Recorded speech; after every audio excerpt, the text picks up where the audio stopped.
Alright, what's up guys? Today's video is going to be a little bit different.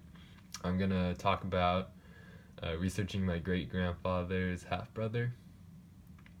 So yeah, it's not going to be a gear video or anything, but hopefully you guys still find this interesting.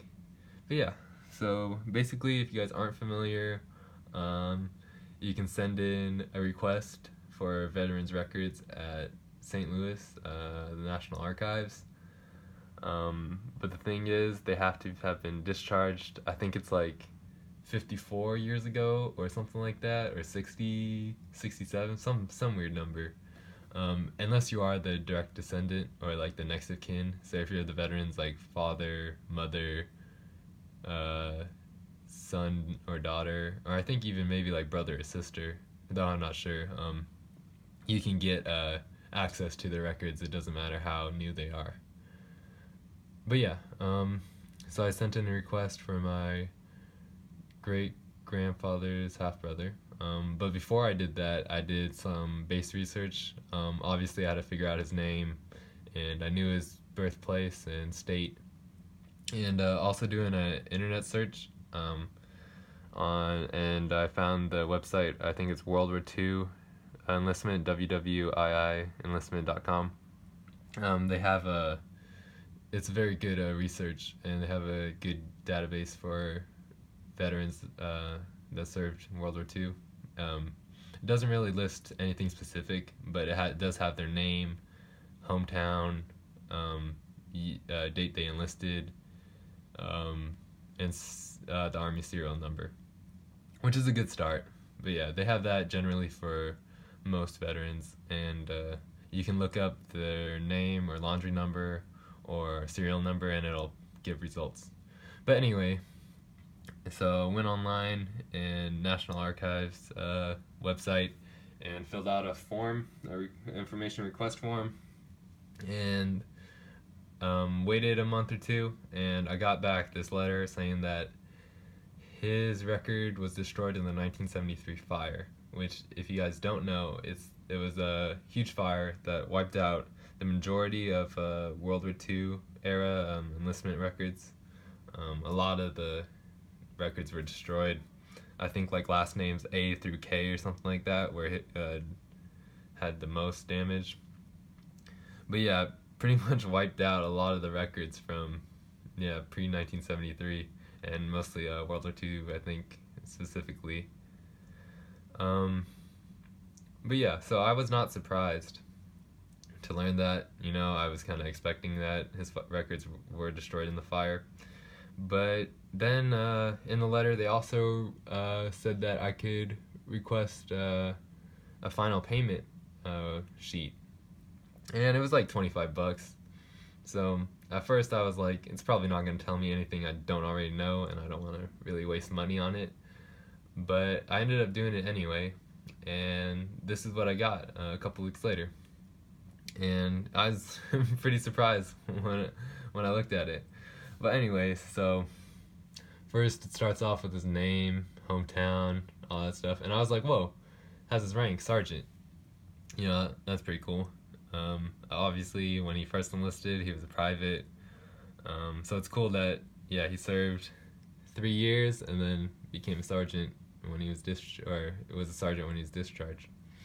But it also has names of some officers, which are kind of cool, and his last payment date.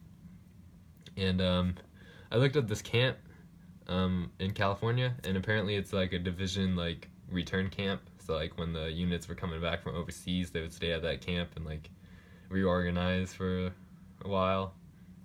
But yeah, but what was really interesting and was worth the money was this right here.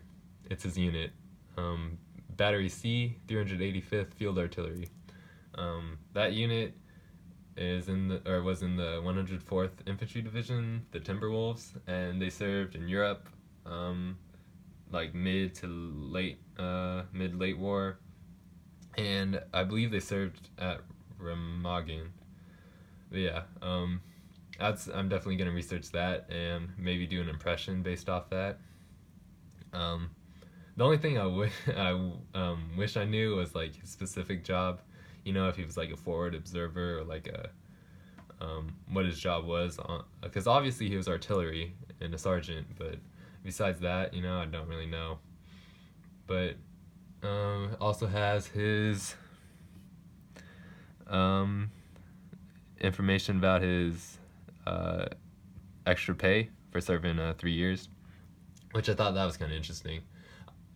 He served, since he was older than my great grandpa, he enlisted sooner and served later, or longer, I should say. Whereas my great grandpa, he only served, I believe, maybe a little over 2 years. However, he did serve occupation duty, and then he re-enlisted and served until his death in 1970. But yeah, and it's kind of interesting. His pay is $162.81. And yeah, it's got a whole bunch of other details and stuff, and it did have a signature down here. But yeah, I censored out his name and signature and serial number. But yeah, so basically, if you're researching a World War II veteran and his record or their records were destroyed in the 1973 fire, if they give you the option to request the final payment sheet, I would say do it, because it may have his unit and his rank. I thought that was pretty interesting. And on a side note, if the soldier you're looking up was killed in action, you may be also able to find the grave marker request. Basically, it's the sheet that says year he was born, year they died, or the date, I should say, excuse me, and the name, hometown, rank, and sometimes most of the time actually, I've seen the unit. But yeah, so grave cards are very specific too. But yeah, overall, I was pretty happy with my results. So, I'm gonna send a request for my great grandpa's records. Actually, I gave the request form to my grandpa, since he is the next of kin. He's my great grandfather's son, of course. So after I get his signature and he sends it in, then that'll give us access to all the records that they have of him, hopefully.